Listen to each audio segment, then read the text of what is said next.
Saudi আরবে এক আদালত হয়েছে। আদালতে দুই ভাই ঝগড়া করছে। এক ভাই বলছে মাকে আমি রাখবো, আরেক ভাই বলছে না মাকে আমি রাখবো।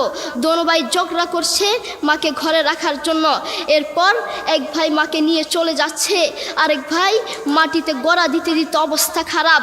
সৌদি আরবে আদালত হয় মা বাবাকে ঘরে রাখার জন্য, আর আমাদের দেশে আদালত হয় মা বাবাকে ঘর থেকে বের করার জন্য, ঠিক কিনা? যুবক, তোমাকে বলছি, তোমার বন্ধু তোমার আপন নয়, তোমার বউ তোমার আপন নয়, তোমার শ্বশুর শাশুড়ি তোমার আপন নয়। এই পৃথিবীর বুকে আপন হলো তোমার মা এবং তোমার বাবা। করোনা আসার পরে প্রমাণ করে দিয়েছে কে আপন। এক মেয়ে তার মাকে ফোন করে বলছে, মা আমার স্বামীর করোনা হয়েছে। মা বললেন সাবধান, তার কাছে যাবি না, আমি সকালে সিএনজি পাঠিয়ে দিব, তুই টপ করে সিএনজিতে উঠে যাবি। এটার নাম দুনিয়া, এটার নাম দুনিয়া। করোনা হওয়ার পরে বন্ধুর কাছে যায় নাই, করোনা হওয়ার পরে শ্বশুর শাশুড়ির কাছে যায় নাই, করোনা হওয়ার পরে স্বামী স্ত্রীর কাছে যায় নাই, কিন্তু করোনা হওয়ার পরে এখনো ইতিহাস আছে মা তার ছেলেকে গিয়ে চুমু খেয়েছে। করোনা হওয়ার পরে এখনো ইতিহাস আছে বাবা তার ছেলেকে কাঁধে নিয়ে হাসপাতালে গিয়েছে, ঠিক কিনা? যুবক, তুমি তোমার মাকে কিচ্ছু মনে করছো না। তোমার মাকে তুমি ঘর থেকে বের করছো। ছেলে বিদেশ থেকে এসেছে, এসে শ্বশুর বাড়িতে গিয়েছে, তারা তাকে উল্টাপাল্টা বুঝিয়েছে। এখন বাড়িতে এসে সে বলছে, মা তুমি আমার টাকায় খাও, আমার ঘরে থাকো, আবার আমার বউকে পিটাও। এই কথা শোনার পরে কি কোনো মার কলিজা আছে? মা বাথরুমে গিয়ে আধা ঘন্টা কাঁদতে লাগলেন। কেঁদে অজু করে নামাজে দাঁড়ালেন।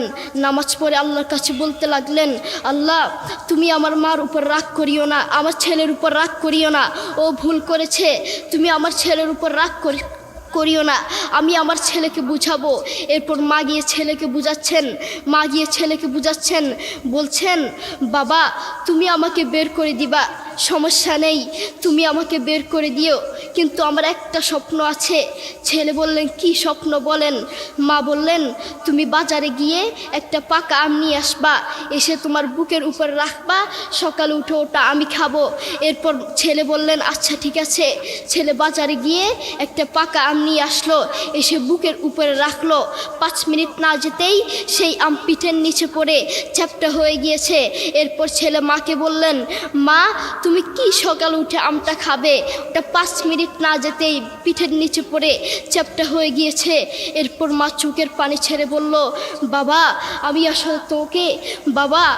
আসলে তোকে খাওয়ার জন্য বলি নাই, আমি আম খাওয়ার জন্য বলি নাই, আমি তোমাকে বুঝার জন্য বলেছি। তুমি আজ একটা রাত এই আমটা রাখতে পারো নাই, আমটা বুকের উপর রাখতে পারো নাই, আর আমি সেই তোমার দুঃখিনী মা যে 1 বছর 2 বছর নয় 3 বছর নয় পাক্কা 5টা বছর এভাবে তোমাকে রেখেছি। আমিও যদি তোমার মতো এভাবে ঘুমাতাম, তুমিও তো আমার পিঠের নিচে পড়ে চ্যাপ্টা হয়ে যেতা। এরপর ছেলে চোখের পানি ছেড়ে বলল, মা আসলে আমি বুঝতে পারি নাই তুমি কি জিনিস আসলে আমি বুঝতে পারি নাই। সৌদি আরবে এক আদালত হয়েছে। আদালতে দুই ভাই ঝগড়া করছে। এক ভাই বলছে মাকে আমি রাখবো, আরেক ভাই বলছে না মাকে আমি রাখবো। দোনো ভাই ঝগড়া করছে মাকে ঘরে রাখার জন্য। এরপর এক ভাই মাকে নিয়ে চলে যাচ্ছে, আরেক ভাই মাটিতে গড়া দিতে দিতে অবস্থা খারাপ। সৌদি আরবে আদালত হয় মা বাবাকে ঘরে রাখার জন্য, আর আমাদের দেশে আদালত হয় মা বাবাকে ঘর থেকে বের করার জন্য, ঠিক কিনা? যুবক, তোমাকে বলছি, তুমি তোমার মাকে বের করছো, তুমি তোমার মাকে বৃদ্ধাশ্রমে পাঠাচ্ছ, তুমি তোমার মাকে হত্যা করছ, তুমি তোমার মাকে জবাই করছ। তোমার মতো নাফরমান এই বাংলার জমিনে আরেকটাও হতে পারে না, ঠিক কিনা? যুবক, তোমাকে বলছি, তুমি জানো তোমার মা কি জিনিস? তুমি ছোট ছিলে তো বুঝতা না। যেই মা তোমার জন্য সারাটা জীবন কষ্ট করেছেন, মাথার গাম পায়ে ফেলেছেন, সেই মাকে তুমি ঘর থেকে বের করে দিয়েছ, সেই মাকে তুমি বৃদ্ধাশ্রমে পাঠাচ্ছ। তুমি জানো তোমার মা কি জিনিস?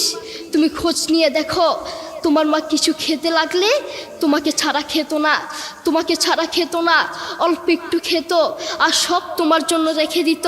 আর তোমার বাপ হোটেলে গিয়ে শুধু অল্প একটু ডাল ভাত খেত আর তোমার জন্য সব রেখে দিত। তোমার মার তোমার প্রতি এত মায়া, তোমার বাবার তোমার প্রতি এত মায়া, সেই বাবাকে তুমি ঘর থেকে বের করছো, সেই মাকে তুমি ঘর থেকে বের করছো, বৃদ্ধাশ্রমে পাঠাচ্ছ। তোমাকে আল্লাহর সামনে আসামির কাঠগড়ায় দাঁড়াতে হবে। আল্লাহ তাআলা আমাদের সবাইকে বুঝার তৌফিক দান করুন।